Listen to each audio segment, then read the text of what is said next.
right, welcome to the Fire and Ice YouTube channel.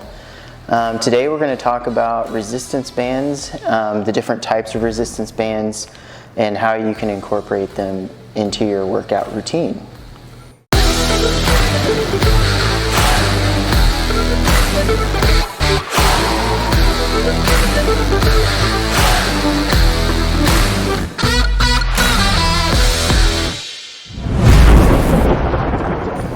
Yeah, so first, what are resistance bands and what are the different types of resistance bands? Resistance bands really have kind of this increasing demand of resistance that one can use to incorporate into their routine to enhance an exercise. So we have a few different types here. We have the Miniband, and this is just a smaller circumference that allows for shorter ranges of motion. So think of more isolated type movements that will allow you to not have excessive band hanging off the end. They do come in packs, and you can get them in various densities in a kind of a series of resistance. Then next we have super bands. These are much larger. These I think are great to incorporate full body movements. So let's say you wanted to hold on to it with your upper body as you're working your lower body, or the other way around. Maybe you want to anchor your feet into it. That allows you to work your upper body. Like so. These are really great. You can anchor them to a sturdy anchor point to allow different degrees, different angles for a particular exercise that you're working on. And then next we have a resistance bands. I think these are kind of the original resistance bands. They do have an open end that allows you to separate right and left side. So let's say you were doing a chest press and your anchor point was behind you. This allows you to, with greater ease, achieve a chest press.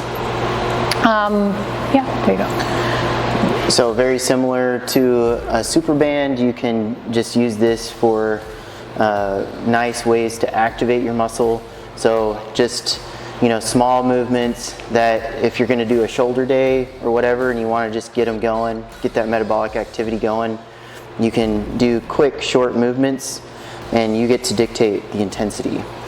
So why do we like resistance bands? I think resistance bands are really great because they add a layer of complexity to a familiar exercise. They're also really nice at allowing an external load. So this would be for a beginner, for example. They allow you to have external load to improve your strength and your stamina without the excessive strain as, say, a weight, a dumbbell, a kettlebell, a barbell, so on and so forth. Yeah, so let's take a simple push-up, right? Let's say you can do 20 push-ups on your own.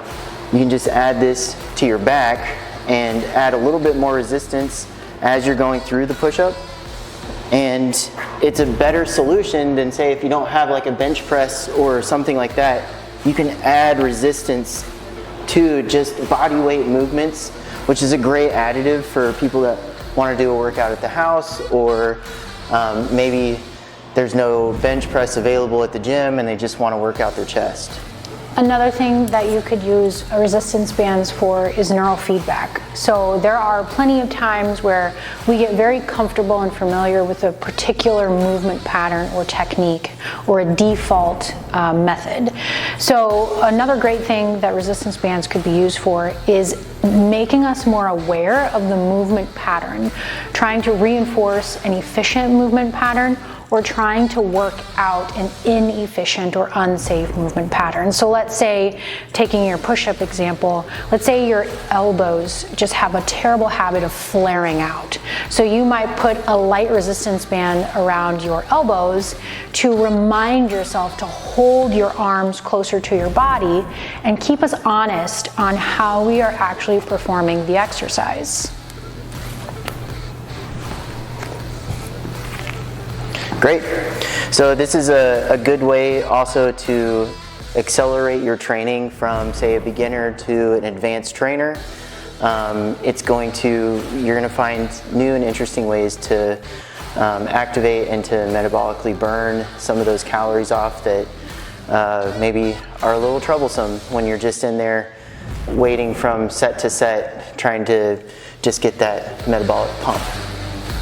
So thanks for joining us this week, and stay tuned for more updates. Thanks, guys.